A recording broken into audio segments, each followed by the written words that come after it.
días. Buenos días. Bueno, voy a hablar de la vía glucolítica y pues la relación con los test que estamos realizando. Principalmente voy a hablar cómo funciona la vía glucolítica o también llamada glucólisis rápida. ¿Qué pasa? En esta, digamos, hay una degradación de la glucosa para obtener pues la energía que vendría siendo el ATP. Al no haber, digamos, pues, suficiente cantidad de oxígeno, que pues igual va a haber presencia de oxígeno, se produce pues lo que vendría siendo el lactato. Y entre más rápido pues se lleve la glucosis, más rápido va a disponer su energía. Acá sacamos algunas características que digamos la cantidad de ATP es ilimitada, la glucosa pues ingresa a la célula. Ahorita vamos a hablar de las 10 reacciones químicas que digamos se producen para llegar al piruvato y pues convertirse en lactato. Digamos en las reacciones van a haber siempre unas enzimas catalizadoras. Eh, digamos que hay dos acá que quise colocar que es, pues parecieron claves, la fosforilasa, que pues es transformar el glucógeno en glucosa a fosfato, y la fosfofructoquinasa, que regula la velocidad de la glucólisis. Digamos que en la primera parte tenemos que oxidar la glucosa para obtener la energía. En esta hay dos fases. La primera fase es el gasto energético, o sea, solo hay una molécula y se consume ATP. En el segundo es el beneficio energético, se producen dos rutas y se produce un NADH, dos ATP, es un piruvato por ruta. ¿Qué pasa? En cada ruta, entonces vendría siendo 2 NADH, acá vendrían siendo 4 ATP, pero ¿qué pasa? Como en la primera fase se consume 2 de ATP, pues queda las otros 2 en reserva de la siguiente fase. Y 2 piruvatos. Vamos a empezar a hablar, digamos, de las reacciones que, digamos, pasan acá. Digamos que esto pasa en el citosol de la célula. Eh, digamos que acá, en el primer paso, la glucosa, pues, gracias a esa enzima catalizadora que se llama hexaquinasa, se convierte en glucosa 6-fosfato, se transfiere energía al ATP. Un punto clave acá es que, digamos, este no atraviesa la médula, la membrana idea, y, digamos, ya hablando, acá se le agrega, pues, un grupo fosfato a esta, y venimos con la siguiente reacción, que sería en el paso 2, que es la glucosa 6-fosfato, se convierte en fructosa 6-fosfato gracias a otra enzima catalizadora. Luego se convierte en fructosa 1,6-bisfosfato, que vendría siendo la otra reacción. Digamos que ahí ya vendría a entrar la enzima que les venía mencionando, la fosfofructoquinasa. Digamos, ahí ya se gasta una ATP y sí, digamos que se fosforiza en la anterior reacción. Digamos que luego viene la ruptura de la fructosa 1,6-fosfato, se cataliza y pues se convierte por otra enzima en el glicerol-3-fosfato. Digamos que en esta se le añade fosfato usando NADH, o sea, se reduce. Luego viene a entrar un protón para que pues se forme el NADH. Ahí ya se forman dos NADH por las dos rutas, por las dos vías, porque ya se abrirían las otras dos vías, que las otras dos vías vendría siendo la glicerol 3-fosfato y digamos que también venía siendo la dihidrocetenol fosfato. O sea, ya se abrirían las dos vías en esa fase para poder, digamos, hacer la otra reacción. Las otras reacciones que vendría siendo, digamos, eh, digamos, se produce un grupo fosfato a una molécula y pues se tendrían dos ADPs, como se puede observar en la séptima parte. Digamos, en la octava parte ya hablamos de glicerol 2-fosfato, digamos, por otra enzima también se pasa a esa reacción y ahí ya se le quita a la siguiente reacción una molécula de agua, o sea, se le elimina una molécula de agua.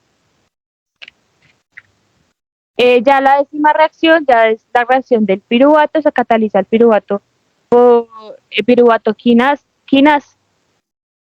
y pues fosforiza para obtener ADP y ATP. ¿Qué pasa? se produce pues una NADH, 2 ATP, es un piruvato. Ahí pues ya podemos ver la reacción de lactato de hidrogenasa, esa vendría siendo la enzima catalizadora, se pasa a 2 piruvato y vuelve a ver la enzima para que se convierta en lactato. Como lo mencionaba acá en esta parte, si no hay suficiente cantidad de oxígeno se transforma en lactato o se puede transformar de lactato a piruvato. O sea, puede ocurrir de las dos formas dependiendo de la vía energética. ¿Qué más así por mencionar?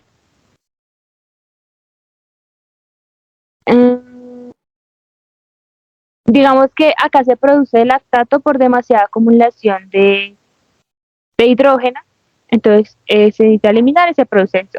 Entonces quedarían 2 NADH más 2 ATP y 2 piruvatos. Digamos que el piruvato en esta se fermenta produciendo el lactato, como lo mostramos acá. Se fermenta, o digamos que a través de las enzimas también catalizadoras, como que convierte la reacción en lactato. Digamos que es como la clave, es la generación de energía del ATP, de la NADH y pues la producción de la molécula de piruvato. ¿Qué más así? Bueno, así es como, digamos, funcionan las reacciones en cuanto a la glucólisis rápida. Ya mi compañero nos habla, digamos, cómo se predomina esta vía y, digamos, cómo funcionan los test que nosotros realizamos, que, digamos, son test de, digamos, resistencia a la velocidad también, y donde pues se utiliza principalmente esta vía. Ya. Continuamos con la vía glucolítica en ejercicios de resistencia. Se puede observar a través de varios indicadores y cambios en el metabolismo como lo son el aumento en la producción de lactato durante ejercicios de resistencia como lo son carreras de larga distancia o los test que vimos en la clase y que pues nosotros mismos realizamos. Los músculos utilizan glucosa como fuente de energía y a medida que la intensidad del ejercicio aumenta, la glucosa se descompone a través de la glucólisis para producir ATP, con el lactato como subproducto, y el aumento en los niveles de lactato en sangre es un marcador de la activación de la vía glucolítica. El segundo es la fatiga muscular. La fatiga muscular en ejercicios de resistencia puede estar relacionada con la acumulación de productos intermedios de la glucólisis, como lo es el ácido láctico y el agotamiento de los depósitos de glucógeno en los músculos. Esto sugiere una contribución significativa de la vía glucolítica en la generación de energía durante el ejercicio de resistencia. El tercero es el consumo de oxígeno elevado. La vía glucolítica anaeróbica es menos eficiente en términos de producción de energía en comparación con la vía anaeróbica. En ejercicios de resistencia, el aumento en el consumo de oxígeno después del ejercicio, como es conocido como consumo de oxígeno en exceso o EPOC, se refleja la necesidad de recuperar el equilibrio de oxígeno y eliminar el exceso de ácido láctico durante la actividad física. Y por último, lo que es que mejora la capacidad anaeróbica. El entrenamiento de resistencia puede aumentar la capacidad del sistema glucolítico anaeróbico de los músculos para producir energía de manera más eficiente. Esto se evidencia en una mayor tolerancia al ejercicio a alta intensidad durante periodos más largos. La vía glucolítica es utilizada en ejercicios tanto de baja intensidad como de máxima intensidad.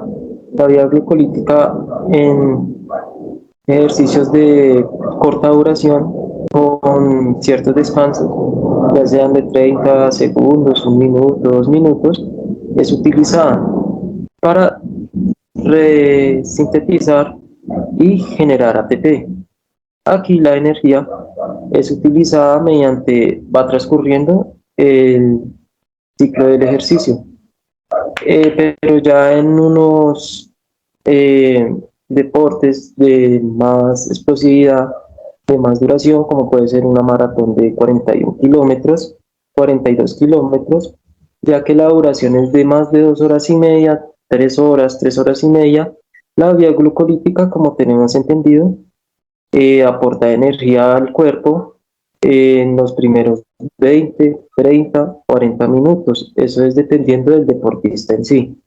Por lo cual, los deportistas ingieren geles energizantes para así suplementar eh, esta vía de glucógeno y poder ingerir algo de energizantes para poder terminar así su ejercicio, que ya es a larga duración.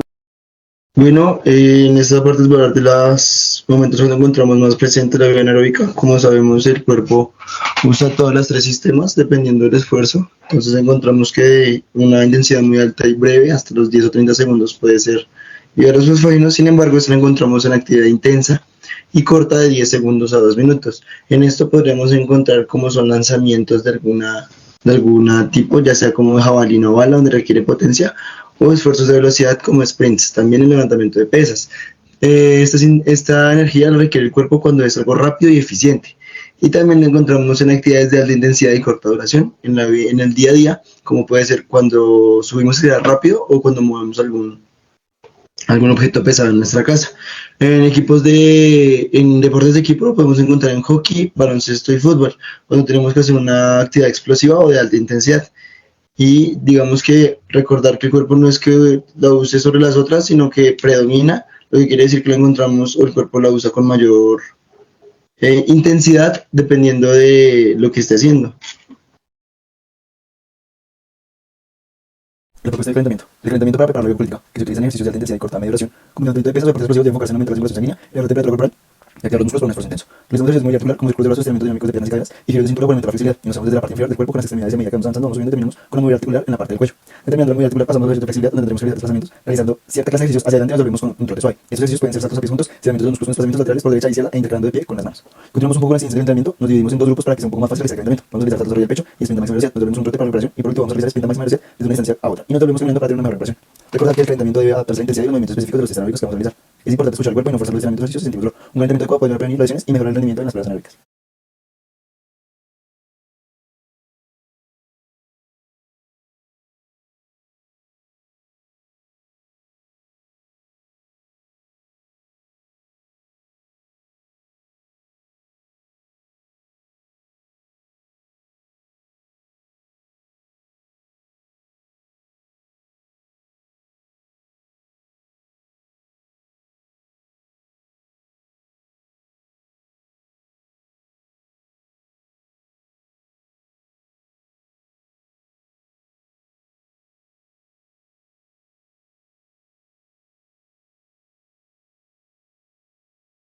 Buenas tardes, voy a hablar de dos test en específico.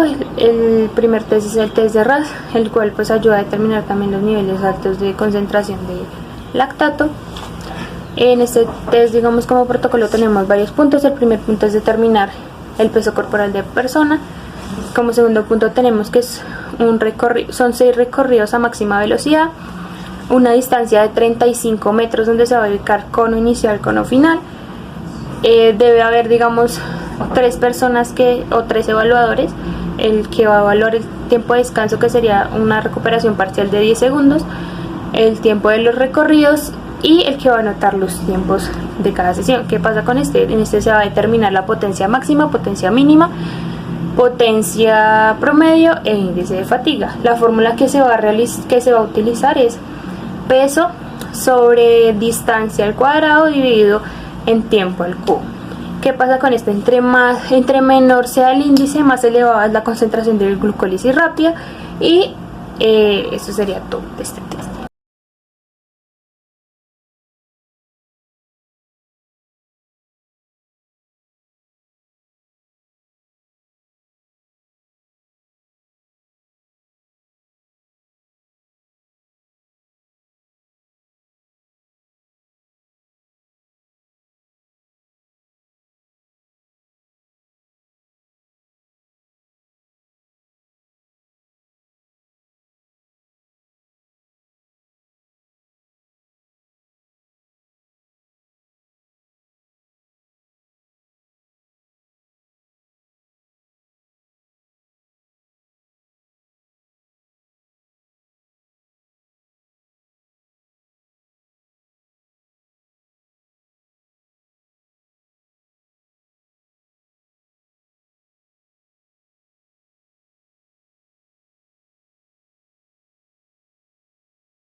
Este test es el test de 10 por 30. En este test se realiza pues 10 recorridos, 10 tramos de recorrido con una distancia de 30 metros, cono inicial, cono final.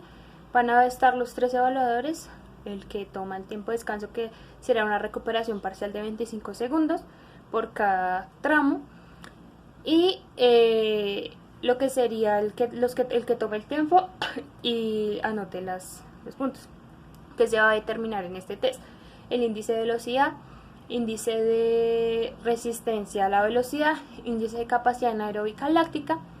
Se va a determinar también la diferencia entre los 5 primeros tramos y los 5 últimos tramos, el promedio pues que se saque de los dos, y digamos entre menor diferencia haya, indican pues mayor capacidad anaeróbica al lactato. En esta se determina digamos que tanto el deportista mantiene la velocidad, como digamos se va mejorando la tolerancia al lactato, y digamos también la producción de energía.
Continuamos con el test 300 yardas.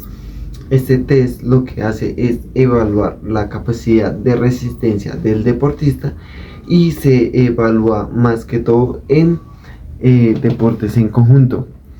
Este test consiste en que se van a separar dos conos a una distancia de 27.4 metros y el deportista tiene que realizar 10 recorridos entre esa distancia. La escala que se evalúa normalmente o que pues se ha investigado es que los deportistas hombres están en el rango entre 55 y 60 segundos y las mujeres están en el rango entre 65 y 70 segundos.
Continuamos con el test de Elenkov. Este test evalúa más que todo lo que es la capacidad anaeróbica láctica en los deportes de cambio de dirección. Este test consiste en se separan dos puntos de 5 metros su distancia. El deportista se va a realizar en toda la mitad de esos dos puntos de esos 5 metros, es decir, 2.5 metros en toda la mitad. El deportista, cuando se lee la indicación, va a empezar a realizar cambios de dirección, de derecha a izquierda o izquierda a derecha, en un minuto, que es lo que requiere el test. Se va a contar lo que son los toques que hace el deportista en ese minuto y al finalizar se va a tomar lo que es la frecuencia cardíaca del deportista al terminar este test. Eh, Después de esto, para obtener los resultados de que el deportista está en buena condición física o en mala condición física de lo que es los cambios de dirección, se va a tener una ecuación que está aquí en el video y ahí va a mostrar si el deportista está bien o no. Lo que se va a necesitar para esta ecuación es los toques que realizó el deportista y la frecuencia que tuvo al finalizar este test. Para este test se van a realizar lo que es 3 intentos y en cada intento se va a tener la frecuencia cardíaca.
Para el test de 300 metros se debe tener en cuenta que su capacidad del deportista el cual va a realizar el test debe ser al máximo, donde la técnica, la cadencia y la respiración deben ser los pasos fundamentales para poder desarrollarlo de la mejor manera. En este test se iniciará el cronómetro cuando el deportista salga de la línea inicial y se parará el tiempo cuando el deportista cruce la línea final, la cual estará enmarcada por un cono.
Para la realización del test de 800 metros se debe hacer la medición en una pista totalmente plana, ya sea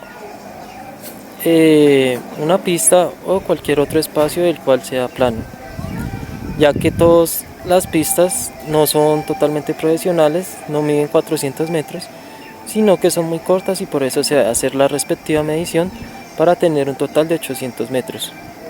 Para este test se debe tener en cuenta que la aceleración debe ser al máximo, se debe tener en cuenta la técnica, la cadencia y sin dejar a un lado la respiración para así poder desarrollarlo de la mejor manera.